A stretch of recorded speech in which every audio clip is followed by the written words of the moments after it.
Right. He has a brew. Well, if you were looking at the TCG player event not so long ago, the 50K, one of the things that happened there is that there were a number of players that showed up with a Predator Ooze deck, and this was a quiet story of that event, was that there were 4 players who played it, 3 players who made deep money with this deck, and this deck actually looks practically maybe about 1 or 2 cards off of that deck. I don't know if Brian Kibler came to it on his own, or if he had some friends, because I know he did not go to that event. If maybe he had friends that told him about it. But basically the thing about this deck to think about, Predator Ooze. It is a monster in creature fights. Absolutely. And as you guys all know, as we see an Arbor Elf here from Brian, both players are underway. Brian is a green master. He loves himself a green card, as we're going to see a Precinct Captain here from Arthur. And he's gotten his hands on a new green deck. He's been trying different types of green decks in this format. Green-white at Grand Prix San Antonio. Yep. You know, trying to make Wolf here, Silverheart, and Wolf here Avenger work. This is a different take. It's going to be interesting to see exactly how well he's going to be able to do with this version of what he does best, which is get a hold of green decks and really tune them properly. And on the other side of the table, Arthur, and is that Halavais, I believe is how you'd say that? Arthur Halavais, he's playing a green-white humans list. This is essentially pretty much the one that was taken by Sam Black from the deck that me and Jackie Lee and Brian Kowal made, which was based on the Star City Games Open win, which was in New Orleans. So, like, if you look at this list, this is basically a combination of those 3 lists. And we see Precinct Captain now has come in for the first turn there. And coming back on the other side, we've got Strangleroot Geist catching up with the action in play. An Arbor Elf, a Strangleroot Geist, 3 mana, and that adds a Goliath. A Deadbridge Goliath. Yep, and on the other side of the table is a Avacyn's Pilgrim and a Precinct Captain. Both players have 3 mana. So see, Brian is definitely ahead as far as the board is concerned. Deadbridge Goliath is a 5/5, which is relatively large against the human deck. Strangleroot Geist was able to get in front of Precinct Captain the first time. Doesn't look like Precinct Captain's going to be able to do much right now. We see Arthur is going to come out with a Riders of Gavony, which he is starting for this tournament, 2 copies. Precinct Captain going to come on in. We're going to get confirmation on what Riders is naming in just a moment for you guys. Assuming it's something around... maybe? Yeah, I'm going to assume it's Insect because of Deadbridge Goliath, but we just want to get 100% confirmation. Also, Arthur's Cavernous Souls is naming human. That's how he was able to cast the Avacyn Pilgrim. So we see a Temple card in post-combat, and we're going to throw it back to Brian. So this has been... these are some cards here that we don't normally see in the standard format. Deadbridge Goliath, Riders of Gavony, you know, those are kind of fringe cards that we're really seeing play a pretty big role thus far to lead the tournament. One of the things about Standard, I really think Standard is still very, very much in flux. A lot of times formats get discovered and finished. I don't think that this is anywhere close to finished. I'm inclined to agree with you. There's definitely a lot of ways you can go with green decks, as we're going to see Brian cast a Ranker here on the Deadbridge Goliath, making it a 7/5, and we see another Ranker. So the beatdowns are going to commence. This is kind of what Brian does best, right? Yep. Beating down with green creatures. And we've got... looks like a block there on the Deadbridge Goliath. Now that's going to keep that creature alive because of the Gavony, the Riders of Gavony, but the trample will still go over. After combat, we've got a Lal Troll. That's the Lalteth Troll. Lotl F Troll. How do you pronounce that? I don't even know. We can go with Lotleth. I like Lal Troll. Lal Troll. That makes it easy. Easy and fun. Lal. So we're going to see a forest here from Arthur. Arthur is... pretty far behind on the board, honestly. He's got to do something to catch up here. Something like a Sublime Archangel to be able to go over in the air and get some more damage through. His creatures having protection from Insect is pretty nice, but again, there's Rankers on the table to kind of trump that sort of thing. As we're going to see Precinct Captain come in again. Lot Troll is going to jump in the way to block. We're going to see Regeneration, so first strike, take care of that. And Riders of Gavony got in as well. It is a 3/3 Vigilance creature that we'll bring up on the screen for you guys because a lot of people haven't seen Riders of Gavony very much. It doesn't get a ton of play. It's one of those cards that when we looked at the New Orleans winner, I know that me and Jackie Lee were like, really? Should we play that card? Let's not do it. And here it is back. And also I know that when Sam Black was working on this with Jackie Lee after they went off with it from the Grand Prix, that one of the things that they discovered was that, you know what, this Riders was not a mistake. Yeah. So stepping away from it might have been the mistake. Yeah. As we see Garrick Relentless on the second main phase, it takes out the Troll. Brian had to discard a card to be able to trade with it, as you guys see Riders of Gavony on the screen, but Garrick basically took out all the Troll and the last card in Brian's hand, which was a Deadbridge Goliath, which might seem like a bad discard, but it isn't. Oh, it's got that awesome ability. What's one of the new Golgari things? It's not Dredge, no. Scavenge is our new ability, which lets us essentially take back that dead creature and add its power and toughness into play on something. And you can see that the cost here to do that is 6. Sounds like a lot of mana, but +5/+5 is no joke. No, especially when your creatures have Rancor in them. Okay. So trampling across, pretty big game here. Brian kind of going through the motions this turn, deciding what he wants to do. I think this draw step for the turn Adrian was an Overgrown Tomb, so he does have access to 6 mana, and if he wants to scavenge, he can do that. But right now, he's just kind of considering his options on what he wants to do. If you're just joining us, I'm Adrian Sullivan here in the booth with Cedric Phillips. You can see on the screen there, Brian Kibler, the Dragon Master himself. This is round 1 of the Star City Games Open Series featuring the Invitational. And we've got green-black aggro. This is a Predator Ooze deck, which has not yet appeared on in play, versus Arthur Halavais with green-white humans.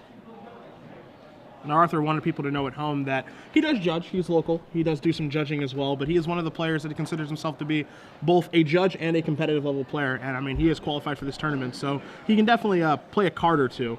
As we are going to see the Overgrown Tomb in Brian's hand here come into play. He's going to take 2, and it looks like we're likely to see a scavenge this turn. He's just trying to decide, what am I going to scavenge onto? One of the crazy things, we have these huge monsters, we've got Rancor and all these other things happening. These life totals, you would think that the life total should be lower. Yeah. Nope, this is correct. This is where we're at. This is going to change, though. Now we've got, it looks like a total of 12 trample coming on over, when with some blocks. Okay, there we go. Now the life totals are correct, 13 and 8. Yeah, I just asked our director about that, and he updated it, and so it looks like that lag has been corrected. 13 to 8 is the current life totals before the block. And look at that damage. That is 12 trample coming on in. What are you going to do, Arthur? Now, this is interesting. Brian opting to play the Overgrown Tomb untapped and then not scavenge. How do you feel about that play? I think one of the things, gosh. So Right there, Cell Charm is part of it, right? But I mean, you could put it on the Arbor Elf, perhaps. I mean, if he puts it on the Arbor Elf, it doesn't get to attack this turn, which kind of stinks. Maybe Brian was just trying to read him for Celestia Charm, but okay, we're going to see it put on post-combat. So Arbor Elf's going to turn into a 6/6 now. Yeah. Okay, and then there are 2 Rancors in Brian's hand as well. So I guess, Brian just trying to clear the way, basically. Now, Brian is still under pressure here. His opponent has 5 damage on the table, plus the ability to create a 1/1 token, 6 damage. Pardon. No, my apologies. 5, You're right, 5. And the glare, I don't think that I see any townships. But what you do see... He scoops it on up. What you do see is a concession. Yep. Now, why did he scoop it on up? Well, a part of that is he can see 10 trample damage coming for the next turn.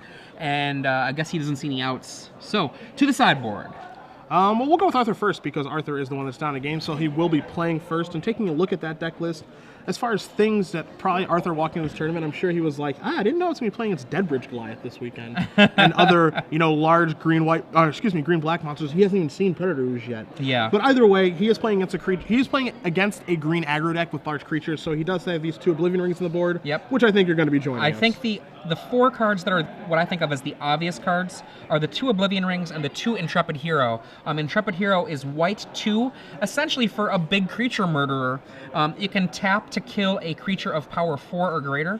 Now, other than those 4 cards, I think after that, then you start getting into question marks. Garruk Relentless is useful for picking off things like Arbor Elves, but it becomes pretty weak when you get to a point where the game is dominated by big creatures. So there's a question mark in my mind about whether or not Arthur uses it. Butcher's Cleaver is a card that you could consider because you're in a race and you've got a lot of humans, but then it's also slow. So that's an issue too. It's a huge mana investment. Yeah, absolutely. And then finally, Rest in Peace seems like it'd be a great card against cards like Stranglerootgeist or things like Scavenge, but it doesn't actually do anything when it hits play, and you're in an aggro matchup. Yeah. So the 2 obvious cards are Oblivion Ring and Intrepid Hero, 2 copies of each. And after that, I think you've got to kind of figure out which path you want to go down if you want to go any further into any of those other cards. It's interesting, too, as you brought up Butcher's Cleaver, a card that doesn't see a ton of play, kind of like a Loxodon Warhammer knockoff, if you will. Right. He's playing against a black-green deck. He saw Golgari's Guildgate. He saw Woodland Cemetery. He saw Overgrown Tomb. I think in Arthur's mind, I think it's safe to assume that there's probably some Abrupt Decays looming somewhere. That makes sense. In Brian's deck list. So, am I going to make that investment and then, get blown out in my attack step by Abrupt Decay. I mean, one of the things is green-black speaks to Abrupt Decay. You would imagine it's there. And if we look at the main and sideboard for Brian Kibler, he doesn't have any. So now it's the game inside the game. You think Abrupt Decay is there, but Brian doesn't actually have any in his deck list, which is curious, I think, as well. It depends on what he thought he was going to play against this weekend. Some of the bigger decks in the format, zombies, blue-white flash decks, Abrupt Decay is not great. Yeah, well, I think one of the conclusions here, you can't decay a Thundermaw Hellkite. Yeah.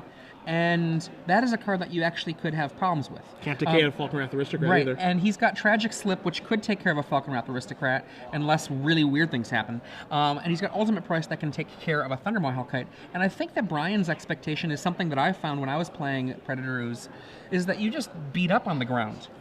Predator Ooze, green, green, green for a 1/1 that's indestructible and gets bigger every time it attacks and gets bigger every time it kills something.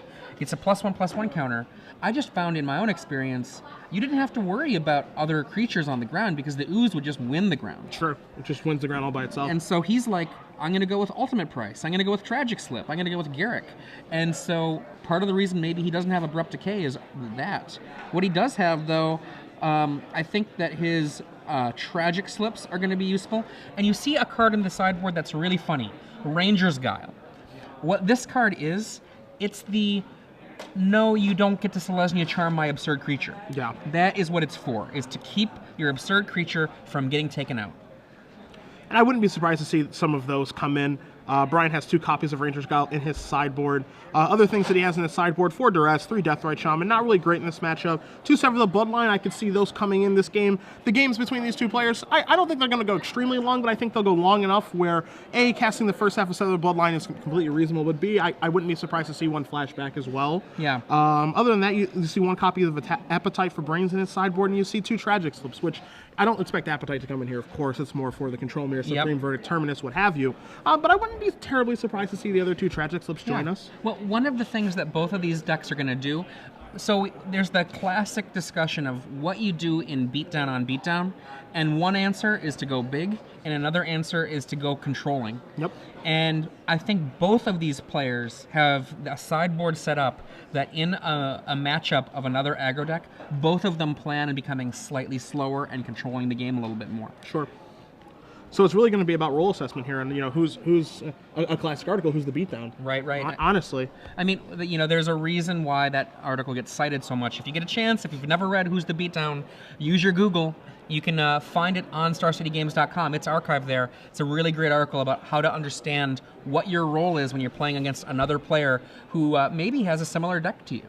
And I think these decks are, even though one's green white and one's green black, these decks do line up pretty similarly. Like, they both do have aggressive draws and aggressive starts. They also both can play like control pretty well. They also both can come out of nowhere and punch you in the face for a lot of damage. Brian has Rancors. He has Wolfear Avengers. He has ways to deal a lot of damage. He has Unwall Tracker to kind of take over a slower game, while on Arthur's side, he has cards like Sublime Archangel and Silvery Paladin to get damage through really quickly. So things can turn on a dime really fast in this matchup really quickly. So we see both players keep 7. Arthur leads out with an Avacyn's Pilgrim, and we are going to see a turn 2. There's the Butcher's Cleaver. There it is.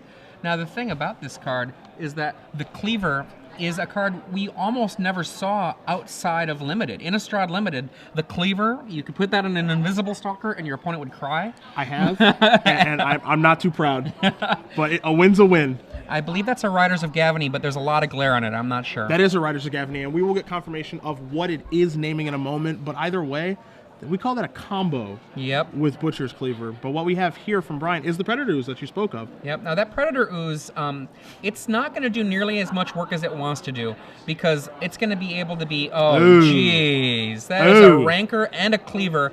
That makes it +5/+0 onto this 3/3. That's an 8/3 life-linking, trampling human that has, I'm going to guess, protection from zombies. Yes, it does. That's all humans have protection from zombies. Arthur Halavais looking pretty strong in this game. He is feeling pretty good, and it's hard not to. And it's interesting, as we brought up in the sideboard games, bringing in Butcher's Cleaver is a bit of a risk because of Abrupt Decay, a card that you would expect, but he said, I'm going to do it anyway. I'm going to bring it in, and if he has Abrupt Decay, he has it, and it's very clear, to me at least, that Brian doesn't have it. I mean, we have the information, but just, he's kind of looking over the game state right now, just like, I'm in a pretty bad situation here. What am I going to do to get out of this? And honestly, the only thing that I see Brian being able to do here is putting up a huge enough non-zombie to take care of it. And unfortunately for him, most of his big creatures, you know, like, they're not going to stop that Butcher's Cleaver. The best they can do is hop in the way.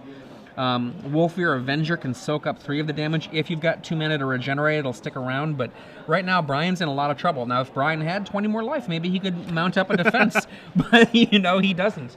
And one of the fun things, one of the small things to look at here, Adrian, you know, obviously Arthur's board state is very good right now. Rise of Gavany on Zombie, Rancor, Butcher's Cleaver, what have you. Vigilance playing a huge role in this game.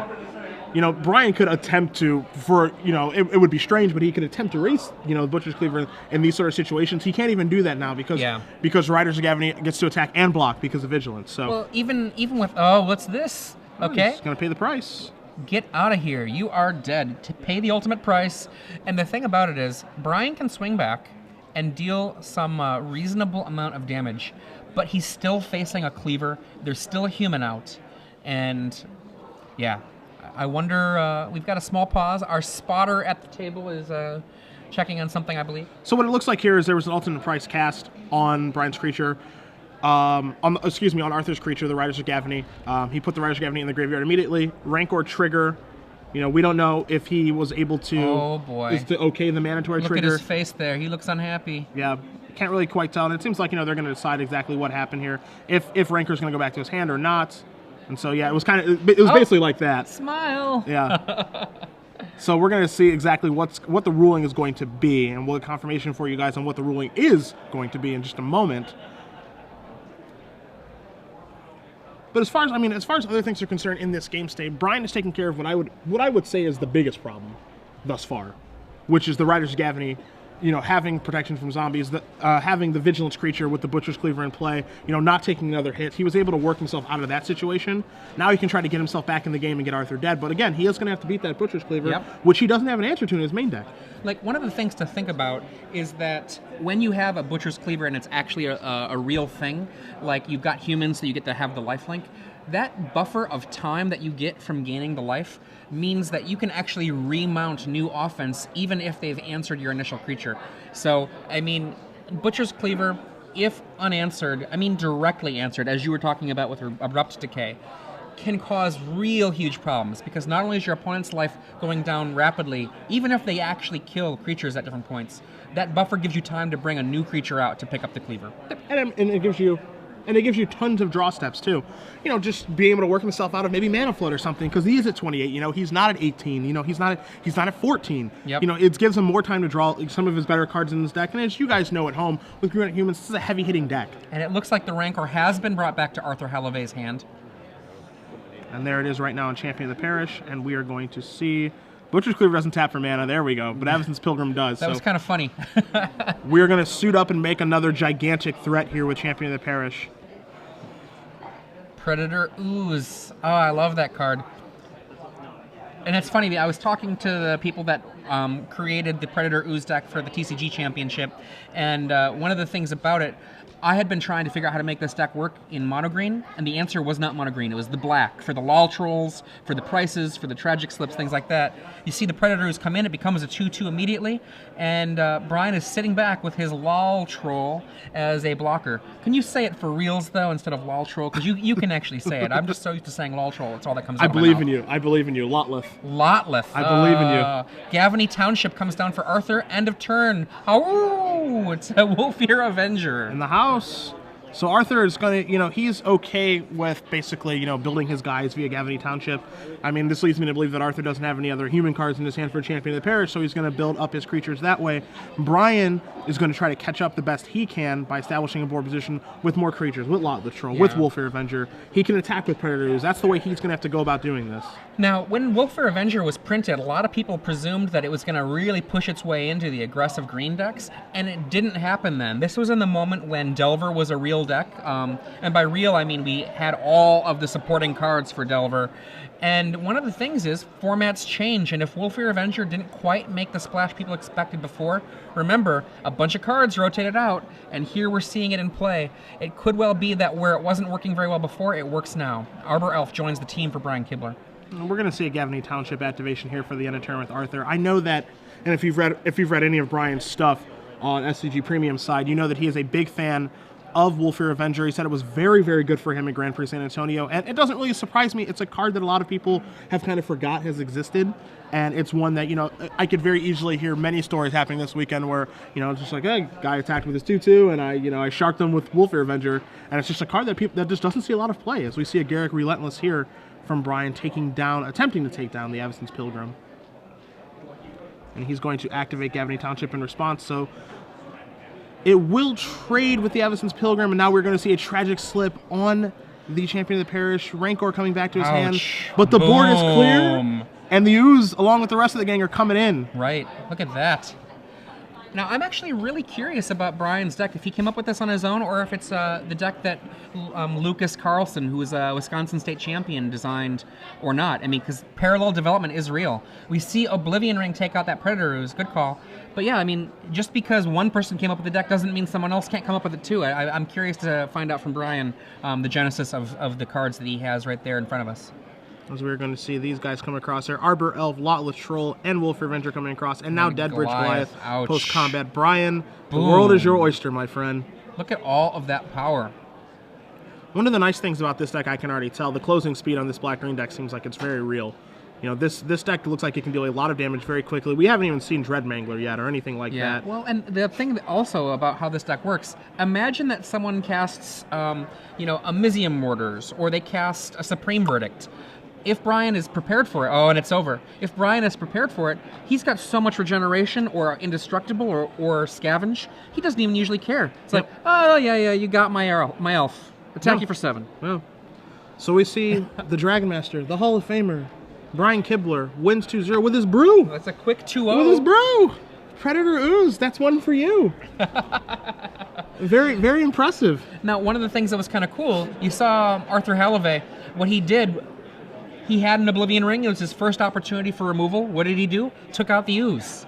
And you have to. You cannot let the Ooze live. Yeah, in creature mirrors like this, and you said it at the top, it's a card that dominates the ground very easily, and it just dominates. This is the kind of matchup where Predator Ooze is at home. Oh, absolutely. Honestly, this is exactly where it wants to be. I mean, especially against green-white humans, a deck that, you know, it does have a little bit of difficulty of, like, you know, pushing through on the ground. Obviously, Rancor makes things easier, of course, but if you don't have a Rancor as a way to push through, you know, it kind of just trumps Silverblade Paladin all by itself. Oh, like, absolutely. You know, double strike is nice, but it doesn't matter if you can't get through my indestructible guy. Absolutely. So. I mean, and